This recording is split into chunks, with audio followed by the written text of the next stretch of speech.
Bienvenidos a América Latina para el mundo.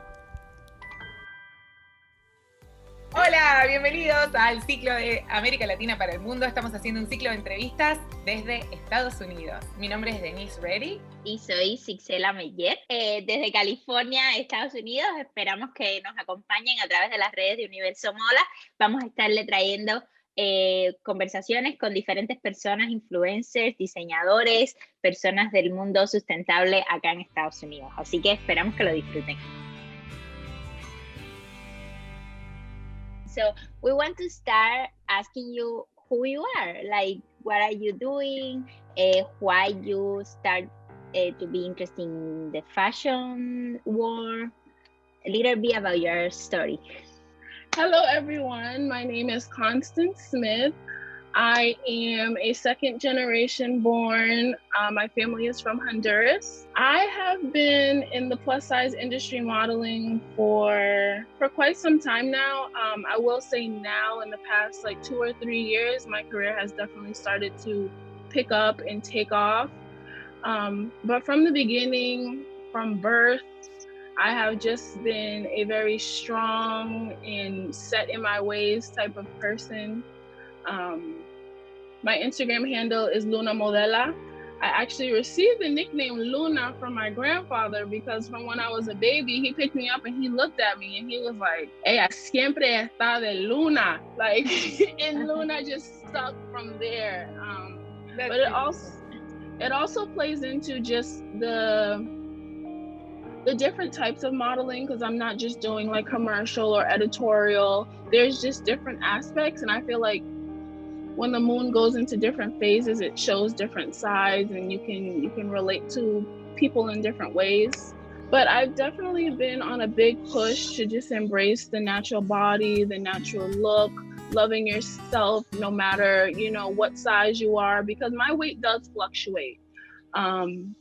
And I just want to get across to everyone, not just men or women, but to everyone that you need to love yourself. You need to be consistent with yourself. You need to show up for yourself, because you're not going to get that from anyone else. You can look for different things in different relationships, but you will never be satisfied until you're satisfied with yourself. Don't get me wrong, there are good days and there are bad days. Some days I feel beautiful, some days I feel ugly, but we all do. Exactly. I woke up, there's air in my lungs, I have something to be grateful for, and there's something to continue pushing towards. But recently, during the pandemic, I relocated from Boston to New York City, and that has literally been on my goal list since I was born. I've always wanted to live in New York City. I can't even explain it. This has just always been my city, but I did a lot of commuting before relocating, and it really got me to a point where I burnt out. I couldn't do it anymore. I was just juggling a lot, balancing a lot. And up until my relocation, I was able to start modeling full time. I didn't have to work like a 9-to-5 anymore, which is a blessing in itself. But this modeling journey has just taught me so much about myself and just about others. Especially in the moments when, you know, I'm having a hard day and it's just like, what am I doing this for? And I feel alone and I don't feel like there's any support. I have to check myself and remind myself that this isn't about me anymore. Like, granted, this is my dream, but I'm very big on impressions, and I've always been like a very observant person. So I'm that person in the audience that's watching, being a sponge, taking everything that I can from whomever is presenting or speaking. And when I think like that, I'm thinking about someone else who is also in that same place. And it's just like, back to wanting everyone to love themselves. It's just like, just embrace it. There's really nothing else to lose.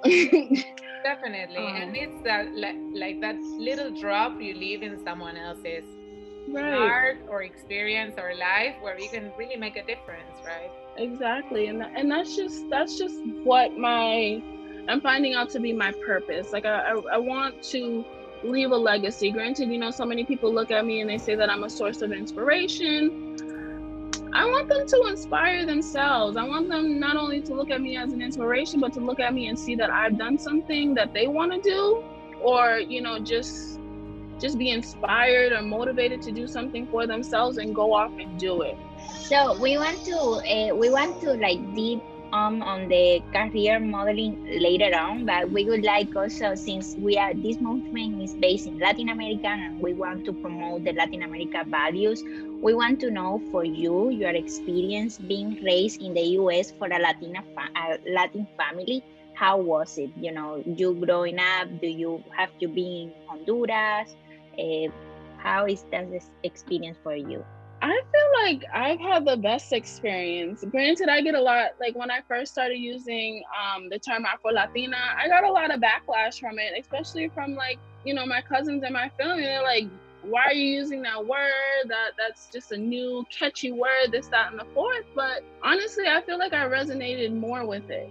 You know, my mom was born in Honduras, raised in Belize. My father is from down south, but I was raised by my mom's parents. So I grew up speaking Spanglish. I grew up highly influenced by, you know, the Honduras culture, going to La Campo on Sundays, watching them playing football, all of that. And I love it. You know, I can't find anything really to complain about it besides the fact that I don't feel comfortable speaking Spanish unless I like personally know you. I feel like I need to get out of that fear. I'm always talking about people not being fearful of things, but I think that's my goal for 2021. It's like more like in an intimate space. Yeah. Spanish is at home, right? Exactly. Okay. But no, I love my culture. I wouldn't know life without my culture. I wouldn't not know, you know, anything of that. Like when I think of growing up, I think of, you know, Sábado Gigante, you know, just coming in together in community, parties, bailes, todo. Like I missed it with the pandemic. Have you been in Honduras? The last time I went to Honduras, I was 7 years old. Oh, okay. I haven't been back since then. I don't know. I feel a way about going back because the family members I do have there, some of them are under the impression that, you know, soy rica, like I have money, like, you know, when I come, I'm, you know, able to bring things and I don't. And that's another thing I feel like I wish I had more of. But it also plays into my mom's experience because she came to the States when she was 6 years old. She was bullied. She dropped her accent. She didn't speak Spanish. She just felt like she needed to acclimate to America, the United States.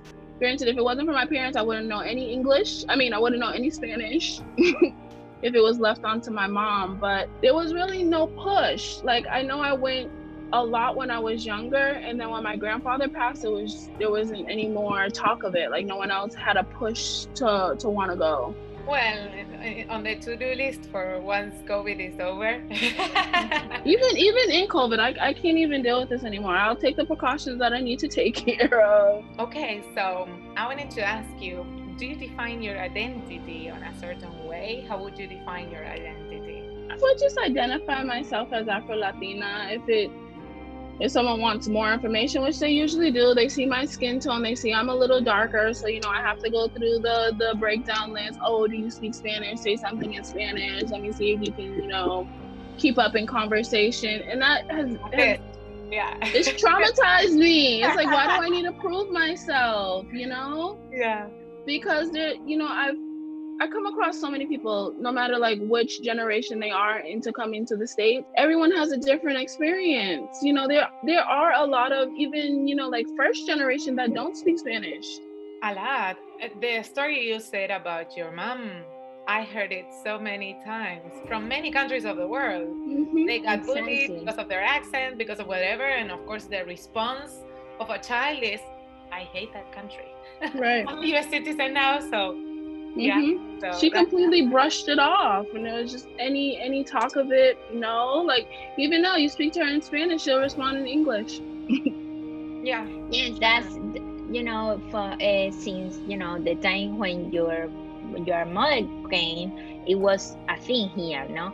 And also for other countries, maybe I'm from Cuba, and sometimes Cuban people here in the US want to forget everything because politics, not because of they've been bullied. So it's like a lot of things that can interfere with that. But I think right now, in the context that we are, I think it's you have a really good, I forget how to say in English, pero una ventaja, an advantage you are bilingual.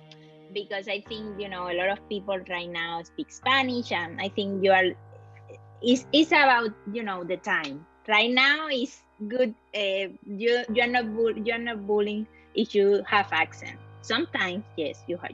I have had people that just hang up the phone and tell me, learn how to speak English. And I'm like, really? Yes. Yep. Working. And even growing up, I seen that with my grandparents, and then I would have to jump in and translate. But it's like, why are you treating people like? It doesn't make sense to me. Yeah. Ignorance doesn't get you anywhere. But the main thing is, of course, it's part. Even if you want to forget about it, it's part of your history, and exactly, it runs through your veins in a way. You can't resist it. I really believe that affects many things and many reactions. Even you don't know where the heck that's coming from, and then you're like this, like a Latina, super expressive, and the things go there somehow.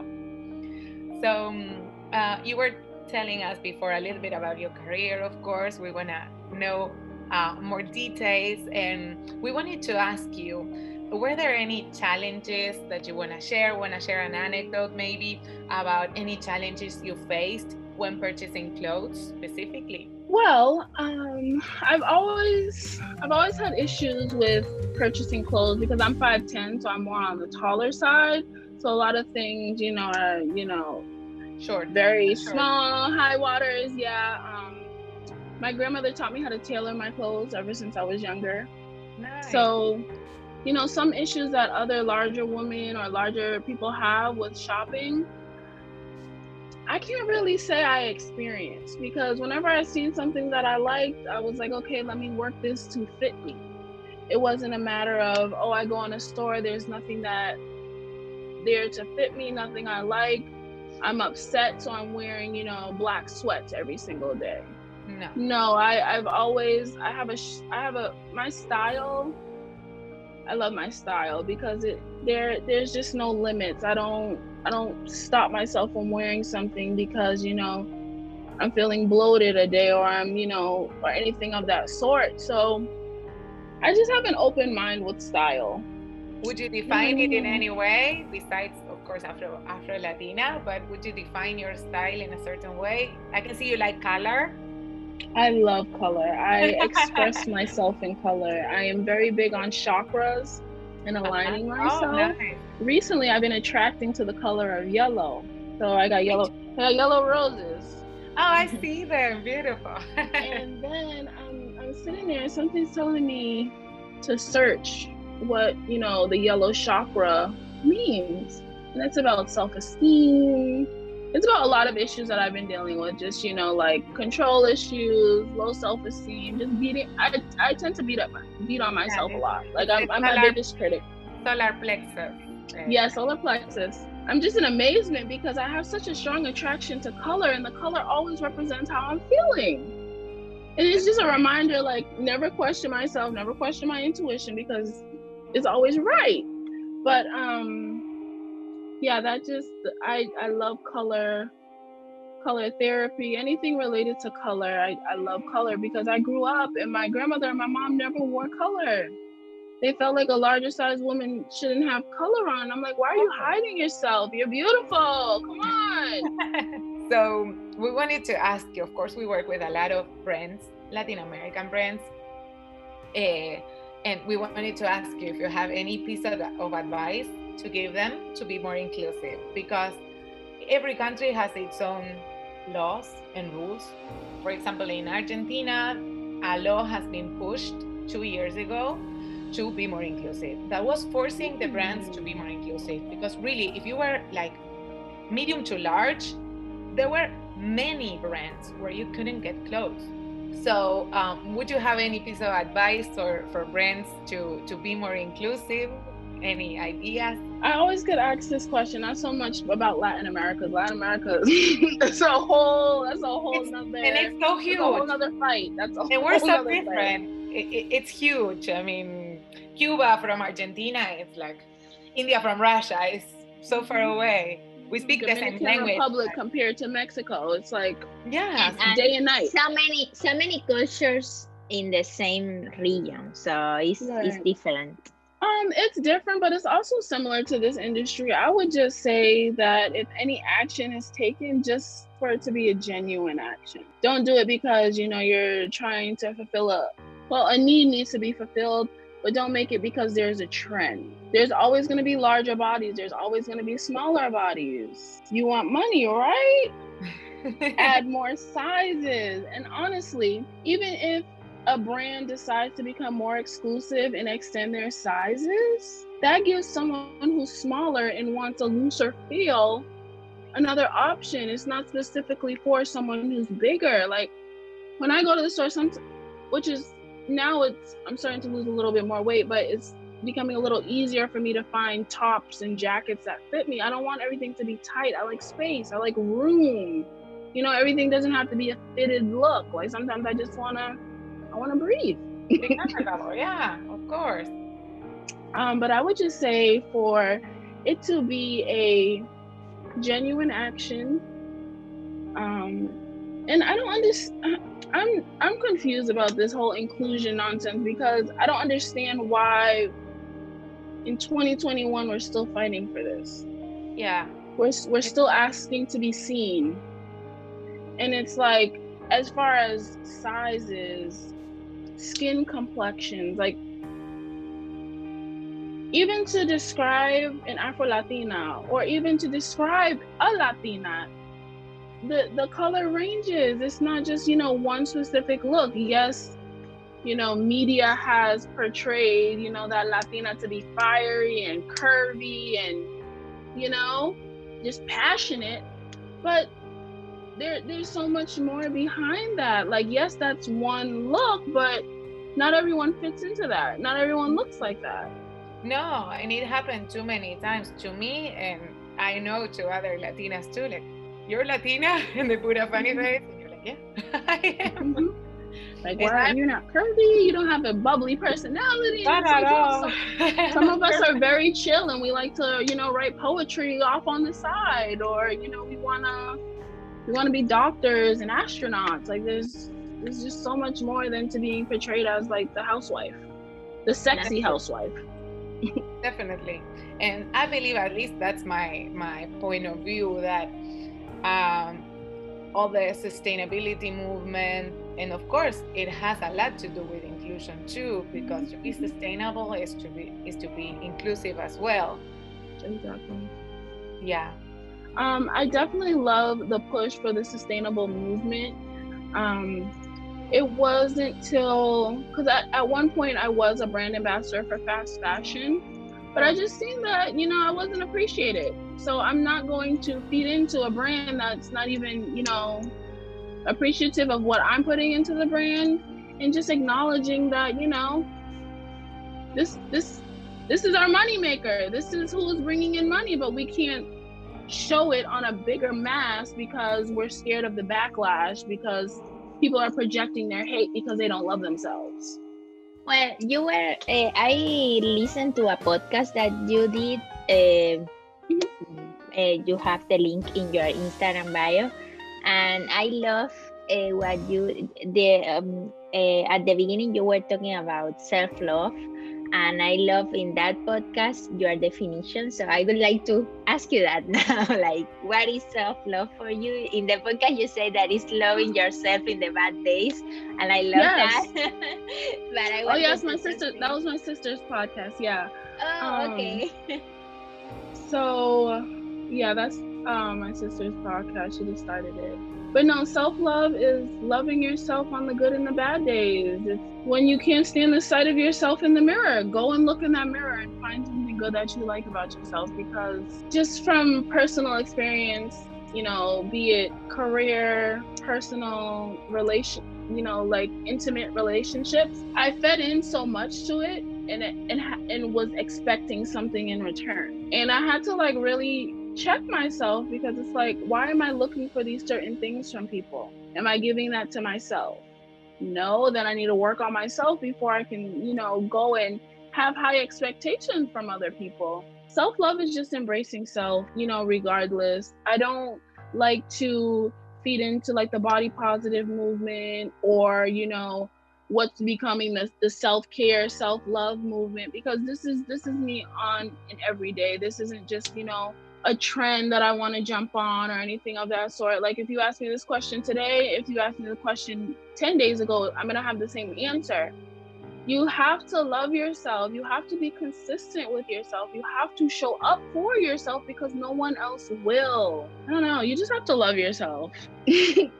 So much comes out of love. You know, so many negative feelings that you have on the inside will vanish. Yeah. The moment that you genuinely love yourself. And don't get me wrong, this isn't an easy task. It's not a quick fix. It's not something, you know, you fall asleep at night and you wake up the next morning, you know, renewed. You might wake up feeling refreshed, but you're not going to feel renewed, because the day after something else might knock you. So that's where like color therapy comes in for me, and chakras, and aligning myself, because you need to have a solid foundation. You need to have a solid foundation in self. Like if you're not, I was raised Catholic, so I have the, you know, some spirituality aspects, and I'm also Latina, so, you know, there's, you know, the candles, the saints, ancestors, the whole tribe. I acknowledge it, and I have them walk with me, because who else is looking out for me? Yeah. But there's a lot that comes into it. But with like chakras, and back to just, you have to have a solid foundation, because there's always going to be something going on in your life. There's always going to be ups and downs, but regardless of those ups and downs, you have to stand firm in yourself. You have to know that you're going to be okay. And even if you don't feel okay in that moment, you have to believe in being okay, because that's the only way it will be okay. But no, it's not an easy task. Like I said, you definitely have to put in the work, and you have to pour into yourself the same way that, you know, you're looking for support and love from others. You have to give that to yourself. Don't just sit and sulk in it, because that's where it starts to get shaky. Yeah, definitely. Yeah, I always I read the Dr. Shona Shapiro's book, and the name of the book is Good Morning, I Love You. Mm-hmm. And it's so beautiful. She puts this exercise in the book where you're gonna wake up, you're gonna touch your heart, and you're gonna tell yourself, good morning, Dano, my nickname, Dano, I love you. And some days you're gonna feel awesome, and you're gonna wake up and you're gonna be a queen. And then on the next day, you're gonna feel maybe silly telling yourself I love you. Another day you're gonna be angry. You're not gonna want to say it. A roller coaster. Mm-hmm. So I'm thinking it's exactly the same you were saying, but of course with this exercise specifically. But it's a roller coaster. There is another exercise that I like, is that every time you go to the bathroom and you look yourself in the mirror, you give yourself 5 in the mirror. Oh, that's a good one. So, and also it helps you. I forgot the name of the person. Mel Robbins is the one who you know, talk about this exercise. High five. Yes, high five in the mirror. So that's another option for the people who are watching to us. Yeah. So we really appreciate that you take the time to talk with us today. I have enjoyed this conversation a lot. I don't know you, but I do. Thank you guys so much. Yes, Thank you so much. It's great to have you, and well, we will share with you more info about the movement. So if you wanna, you know, join us, that would be great. Thank you. Thank you.